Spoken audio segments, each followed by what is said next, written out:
Fix some keys on laptop keyboard not working in Windows 10. If you're having trouble with some keys not working on your laptop keyboard in Windows 10, don't worry. In this video, I'll show you a few simple ways to fix this issue and get your keyboard back to working perfectly. So let's dive right in.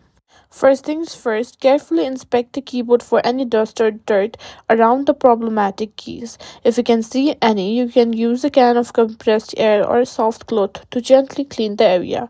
Press the keys a few times to see if they're functioning properly now. If physical issues are not the cause, it might be a driver problem. Let's update your keyboard drivers. Right click on the start menu and simply select Device Manager. From there, simply scroll down to select keyboards. Right click on your keyboard device and select update driver.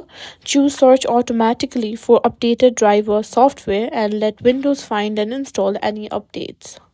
Just repeat that process for each and every keyboard that you have. And after you've done that, just restart your laptop and check if the issue is fixed. If updating the driver didn't work, try uninstalling and reinstalling the keyboard driver. Just right click on the keyboard and click on uninstall device, restart your laptop, and Windows will automatically reinstall the keyboard driver. Sometimes specific settings may cause certain keys to stop working. Let's check your keyboard settings.